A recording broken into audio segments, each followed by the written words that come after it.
So it turns out Ron Wyden from Oregon has been investigating Epstein's financial network for 3 years. His staff got access to confidential bank reports from four banks: JPMorgan, Deutsche Bank, Bank of America, and Bank of New York Mellon. The banks flagged over $1.5 billion in suspicious transactions, all tied to Epstein's business.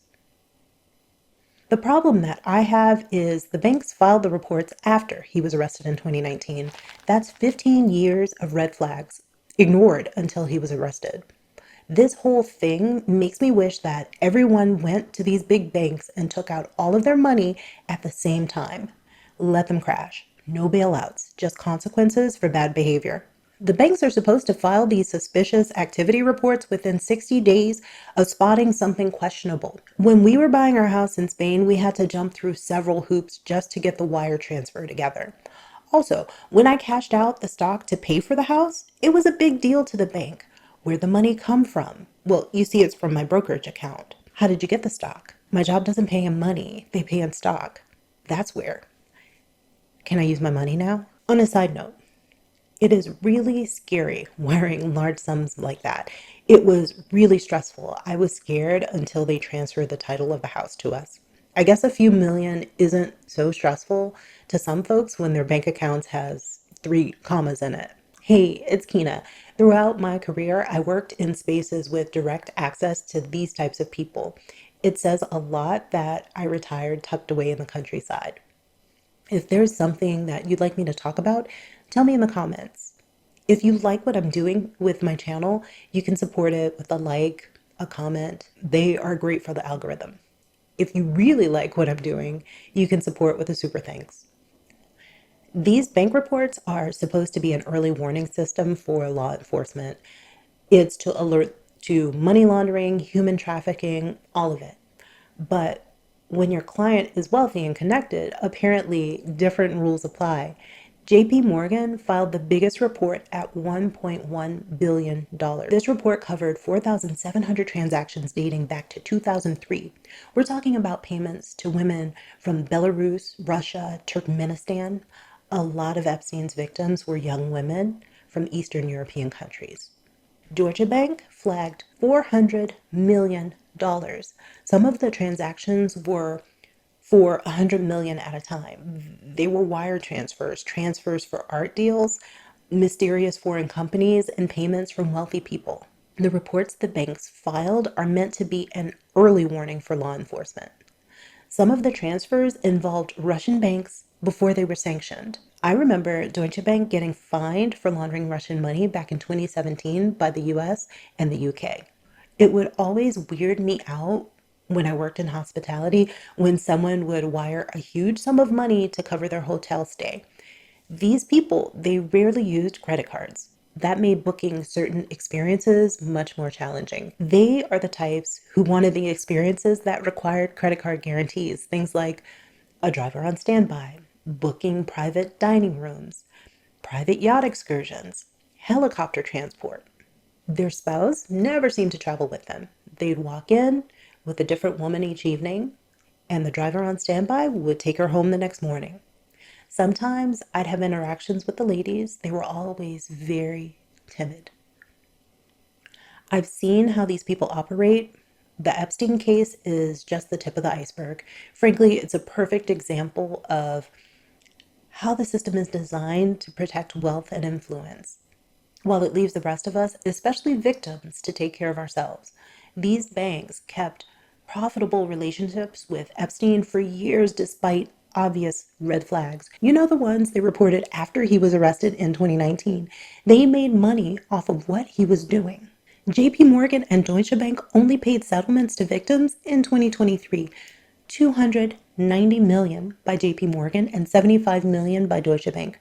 Really, it's the cost of doing business. Meanwhile, who supported the dozens of teenage girls trafficked? Look how messed up this is. Epstein got a sweetheart deal in Florida back in 2008. That's when he pled guilty for soliciting a teenager. They sentenced him to 18 months. Then he only served 13 of those 18 months. He didn't even have to face federal charges, even though he was accused of this crime with multiple girls in Florida and New York. Hang on, it gets worse. Epstein left prison each day to work at his offices. Clearly, the system protected him. Compare that to how the system treats people who aren't extremely wealthy. The wealthy get plea deals and non-prosecution agreements. The rest of us get mandatory minimums. Now, 47's done with the Epstein investigation. We're closing the door on it. We don't need to know anything else. It gets more awkward now that Senator Durbin sent that memo to the Attorney General. He's on the Judiciary Committee in the Senate. He pointed out that AG Bondi said on Fox News she has the files on her desk. It's sitting on my desk right now to review. That's been a directive by President Trump. I'm reviewing that. I'm reviewing JFK files, MLK files. That's all in the process of being reviewed because that was done at the directive of the president from all of these agencies. He also noted that she pressured the FBI to put nearly 1,000 FBI agents to review 100,000 Epstein-related records. She told them to flag any mention of 47. You should read this memo. I linked it in the description. It's only 2 pages. If you didn't know before, this is showing you all the crap that they do and get away with. Wyden's investigation found that billionaire Leon Black paid over $158 million to Epstein for tax and estate planning services. Yeah, I guess that's what it was for. The point is, we're not supposed to see this, these relationships, the way that the money flows. The reason we're learning more is because Wyden used his position on the Senate Finance Committee to access the classified bank reports.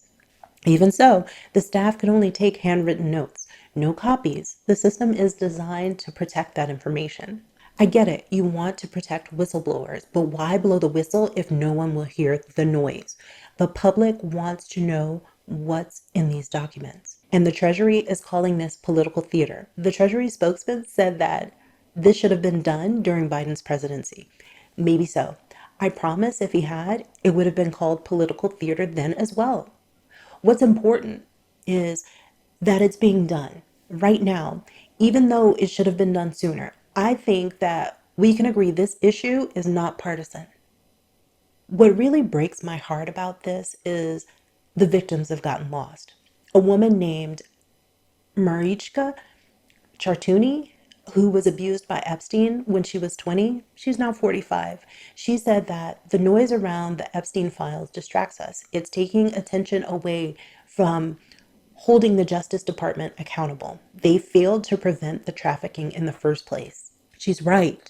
We can discuss the documents all we want, but real people who suffered real trauma are watching. They are watching a system that failed to protect them. The people who should be fighting for them are now fighting political battles, scandals, instead of reform that would prevent this from happening again. I think this case actually shows us what we need to fight for. We need transparency in financial systems. These suspicious activity reports that banks file, they should be public record after a certain period. That's unless they're a part of an active, ongoing investigation. But sunlight really is the best disinfectant. Instead of banks profiting from relationships with criminals, then paying fines later, we need laws that make executives personally liable, not just corporate fines. We need actual jail time for bank executives who knowingly enable criminal operations.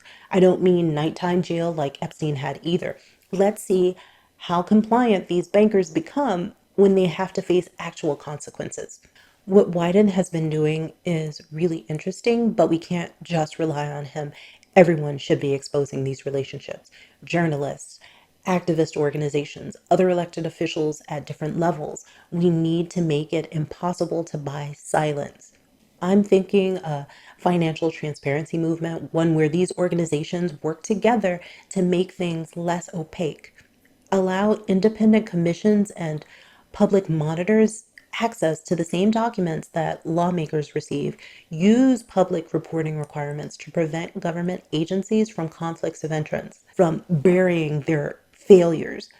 At the policy level, we need to pass laws requiring real-time reporting of large financial transactions, especially those involving foreign accounts or cash-intensive businesses. We need to close loopholes that allow wealth managers to hide client identities. We need beneficial ownership registries so we know who really controls shell companies.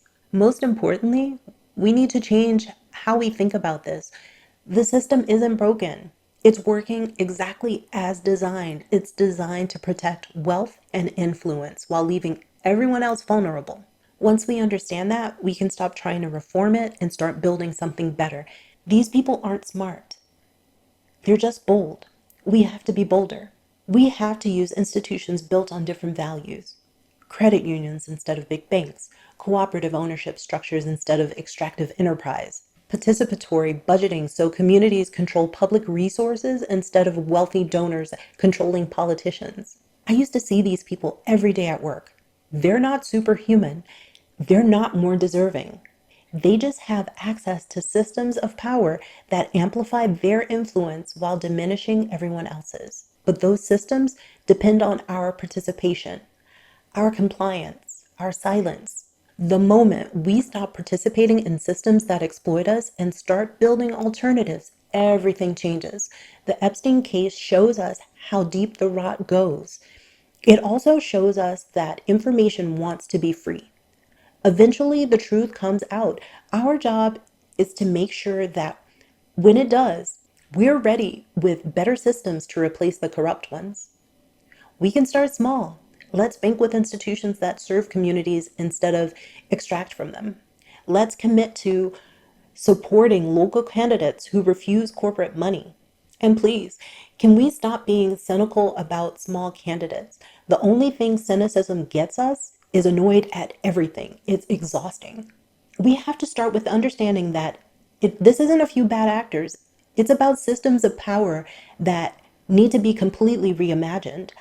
I know it's a lot to process, but we can't let this paralyze us. Every major social change started with people refusing to accept that this is just how things work. Labor organizing, women's suffrage, the civil rights movement, they all faced systems that seemed immovable until the people moved them.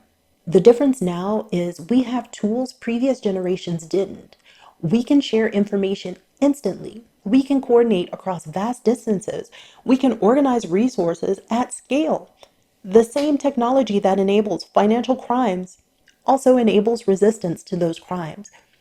We have to channel some of this righteous anger into making something that's better, because that's what it's going to take. All of us working together, refusing to let wealth and influence write the rules. The system counting on us to stay isolated, uninformed, and hopeless. Every time we connect the dots and refuse to look away, we undermine them. This is about people versus power, and it's time we started acting like it. I'll see you Thursday. Until then, YouTube wants you to watch this. And if you want to see what I'm up to in Spain this summer, you can find me here. Share this video with someone who gets it. Subscribe if you haven't already. I'll see you in the comments. Okay, bye.